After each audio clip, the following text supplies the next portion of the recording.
Lequel de tes cerveaux te domine? On t'a dit que tu avais 3 cerveaux, que l'un d'eux te dominait, que si tu étais trop impulsif, que si tu étais trop émotif, c'est parce que ta raison ne te contrôlait pas. C'est une belle histoire, elle est rassurante, elle est logique, mais elle est fausse. Et aujourd'hui, je vais te montrer pourquoi cette erreur change tout dans ta façon de te comprendre. Je suis Amira, infirmière, et dans cette vidéo, on va aller là où la neurologie rencontre ta vie quotidienne.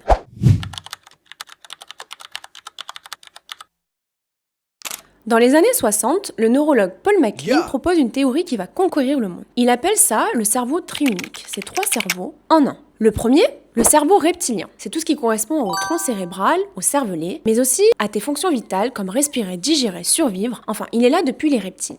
Il ne pense pas, il agit. Le deuxième, le système limbique.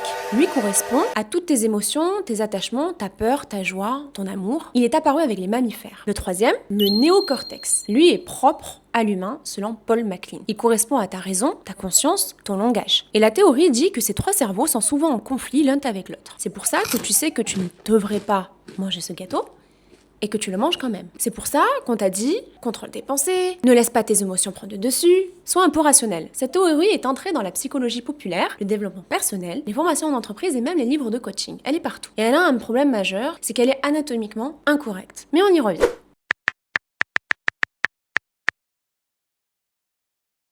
Avant de déconstruire le mythe, je veux te donner les vraies clés, les zones qui pilotent réellement tes comportements au quotidien. La première zone, c'est l'amygdale. Elle correspond à 2 petites structures en forme d'amande situées au corps de ton cerveau. Elles sont la tour de contrôle émotionnel. L'amygdale analyse en permanence ton environnement pour détecter les menaces. Elle réagit en 80 millisecondes, avant même que tu aies conscience de quoi que ce soit. Tu vois quelque chose qui ressemble à un serpent, ton corps est déjà en alerte, avant même que ton cerveau confirme que c'est juste une branche.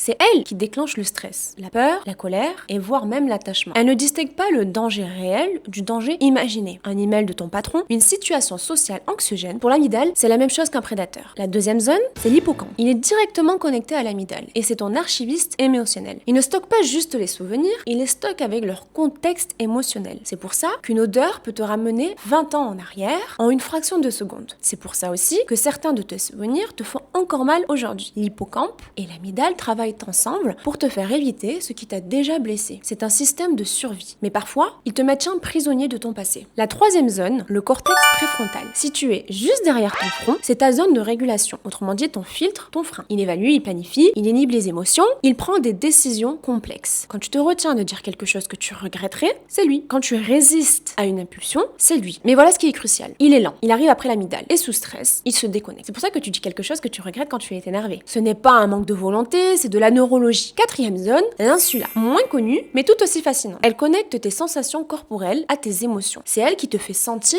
une émotion dans ton corps. La boule dans la gorge, la pression dans la poitrine, les papillons dans le ventre. Et elle joue un rôle central dans l'empathie. Quand tu ressens la douleur de quelqu'un, c'est l'insula.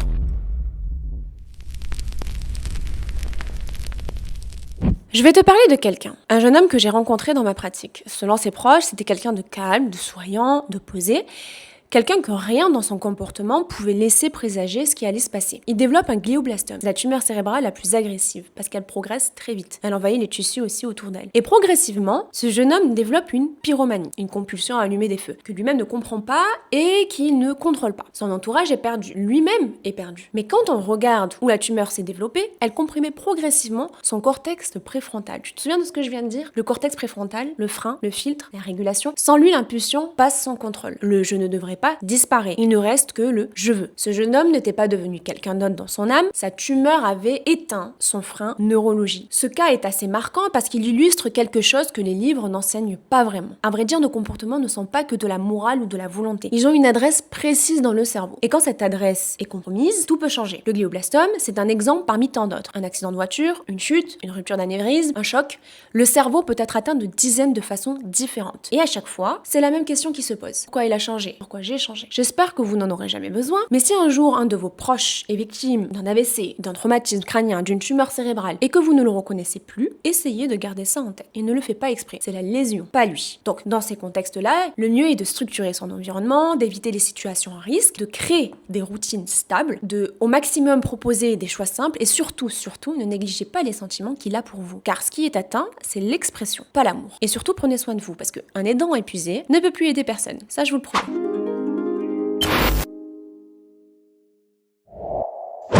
Revenons maintenant au mythe. Pourquoi la théorie de MacLean est-elle fausse? La neuroscientifique Lisa Feldman-Barrett a été l'une des voix les plus claires pour démanteler cette théorie. Le premier problème, les reptiles ont aussi un cortex préfrontal.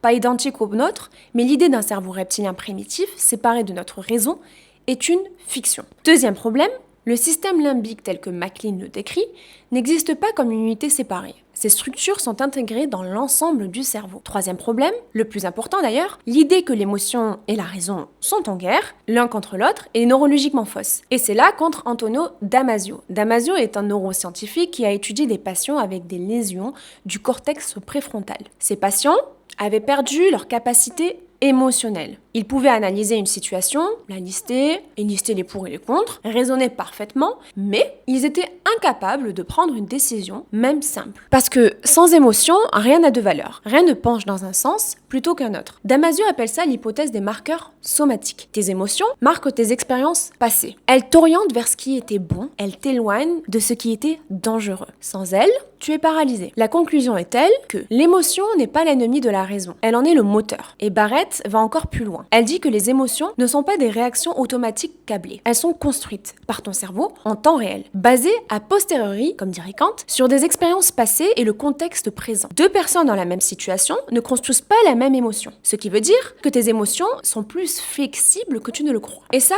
nous amène à quelque chose qui va peut-être changer ta façon de te voir.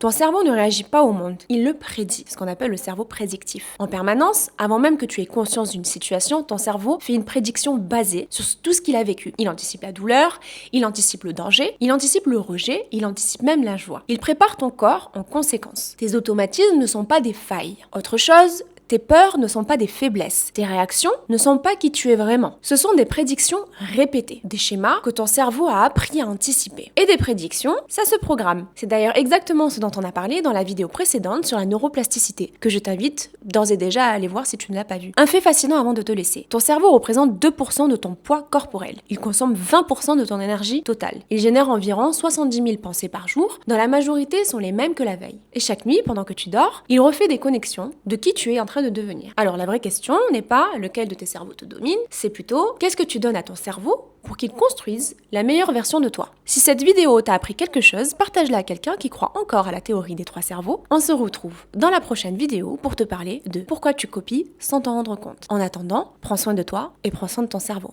Thank you.